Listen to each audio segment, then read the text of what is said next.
this video, I'm going to demonstrate how to use ArchiveSearch. ArchiveSearch is an archive catalogue, and it contains hundreds and thousands of descriptions of archives that are held in 33 different archive repositories or archive organisations across the city of Cambridge. The site lets you search and browse information about the archives held in Cambridge, search and browse digital archive materials, and find out information about where archives are held and who you can contact to find out more.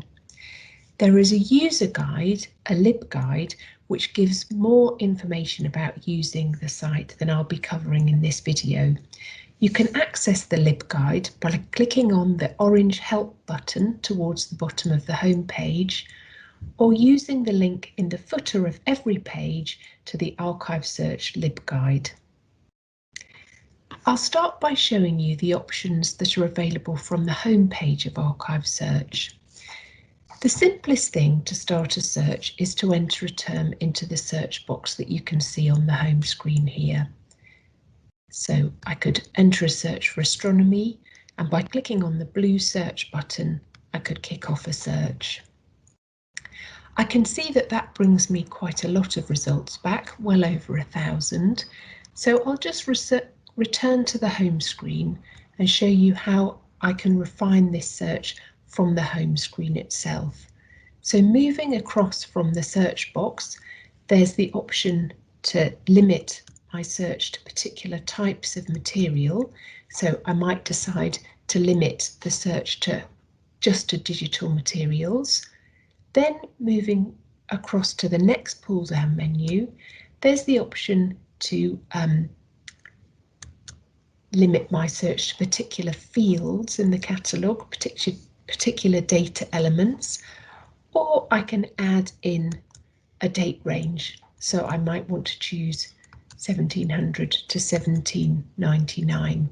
So those are some of the ways that I can build up a search.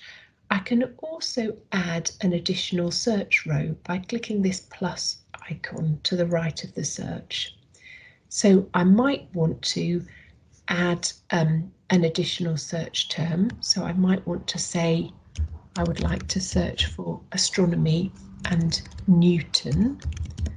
So I could start the search there.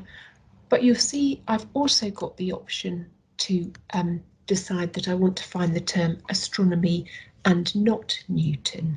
So there are various different ways available on the home screen to build up a search, but I will actually get rid of these and go back to my original search just to demonstrate it works straight from the start. So I will put my collection, my search is going for all record types, because at least to start with, it's a good idea to do a broad search, and then you can limit it once you see how many results you get. So I'll do this search again. We've got over 1,000 results, and I'll just take you through what we can see on the search results screen here. So working from the left-hand side, you can see that in the left-hand pane, I've got the first 4 results retrieved visible on the left-hand side, with a little bit of information about each one. So if I take the top one, we can see that in the left-hand column, there's a little icon. It shows a box and it says that this is a FONS description. So the icon on the left will tell you something about the type of record that you found in ArchiveSearch. So FONS is a term that archivists use to describe the top level of a collection. So we know that this is a whole collection description. If you want to know more about the terms that you might see on ArchiveSearch, please have a look at the LibGuide that I talked to you about at the start of the video, because we have a full glossary on the LibGuide which explains what all of the terms you might come across mean.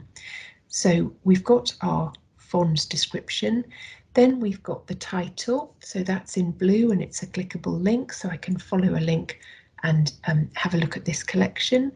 I've got a reference code, so that's always going to be a sequence of letters and numbers, and it's the unique identifier for this collection. It's really important to keep a note of the unique identifier if you want to contact a repository or make an appointment to go and visit it. Then I've got a scope and content note. So this is a narrative description, and it will usually tell me something about the activities or the functions that have created this archival material. Then I've got covering dates. I can see that this is 1924 to 1988. And then there's a statement of the conditions governing access. It's definitely worth keeping an eye on the conditions governing access, because we've got a very wide range of repositories that publish their catalogues on this site, and they vary a lot in size. Some of them, like our first one here, Churchill Archive Centre and the Cambridge University Library, are large repositories and they have quite long opening hours. But some of the repositories are much smaller. They might be staffed by one person working part-time, and they may only be open for some days of the week. So it's worth keeping an eye on the access conditions, so that you're aware of any limits that there might be to when you can go and see the material, or how you can go get an appointment to go and see it. So I can see that this collection is held at Churchill Archive Centre, and again what the title is. So that's the information available in the left-hand pane. But if I go over to the right-hand pane, firstly you'll see that I can adjust the order of my results. So by default they are displayed by relevance, but I could sort them by date, by year, and that has a big effect on the list. It brings back a lot more records that are describing people instead of collections. So we can see that the icon in the left-hand side is showing me that I've got people records. So I'll go back to relevance for now and just give the system a chance to resort them. And then you can see on the furthest right-hand side, I've got the option to filter my results. So I can add particular terms. So if I add the term university and click search here, what's happening is that I'm filtering my set of results. So I'm reducing the number of hits that I've got. It's very easy to get rid of a filter. So I can click the box, the cross next to it, and get rid of the filter, and you'll see that my set of results has gone right back up to the original number. I can add a date range here. So let's see what happens if I put 1700 to 1799.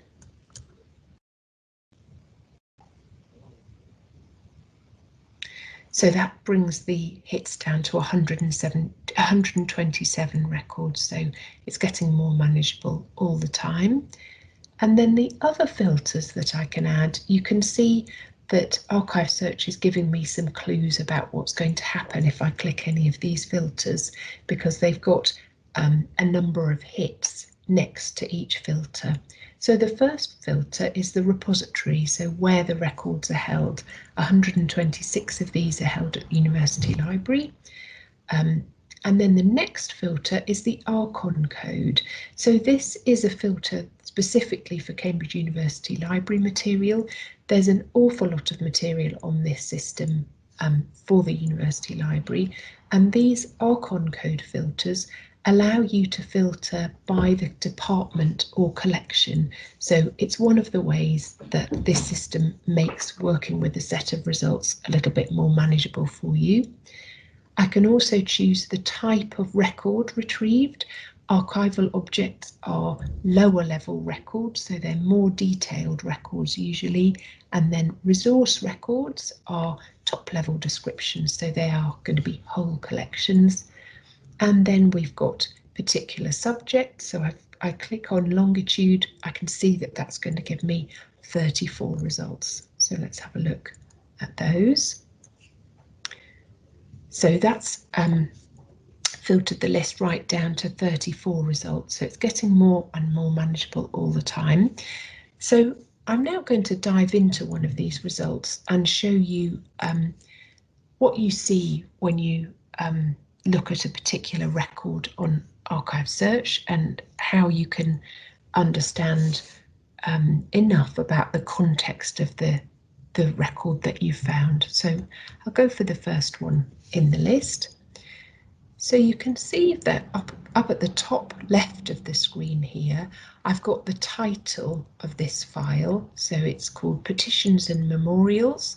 I've got the date range 1782 to 1828 and the reference code. So again, that's what I need if I want to find out more.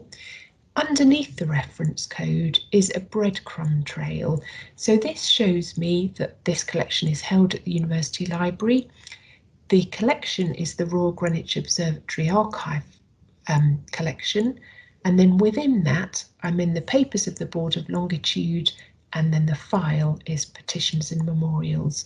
So at any stage I can jump back up the hierarchy. So I'll go back to the parent record to have a look at the whole collection for a moment. So there are two views for each collection on ArchiveSearch. The first one, the collection overview, is what we see on the left-hand pane of our screen. So I'll take you through that first of all. So firstly, we've got a scope and content note. So again, this is a narrative summary about this collection. As I'm looking at a very big collection now, I'm imagining that's going to be quite a long record if I expand it by clicking see more, but that will give me a lot more context. The covering dates, very long here, 1675 to 2019, created by the Royal Greenwich Observatory. Again, the conditions governing access, I can see I need to visit Cambridge University Library to see this. And then I've got a biographical or historical note. So let's have a look at that. So that will be, in this case, some background about the organisation that's created these records. If it was a person, this would be a biographical summary. Then I've got information about the extent. So because I'm at the top of a collection, I can see that this is quite big, 1,200 linear metres. That's definitely an awful lot more than I would want to go and visit an archive repository to see. So like the conditions of governing access, it's really worth keeping an eye on how much, what the physical extent of the material you're looking at is. This will give you a much better idea of how long it might take to have a look at it and work your way through it. Then we've got the languages, and then additional description. So in this case, I've got information about where the collection came from, other finding aids, and then finally I've got links to subjects and the creator, and then a little summary of the repository details, again a link to their website and all the contact information I might need to take this further. So that's what our ArchiveSearch displays as its collection overview pane.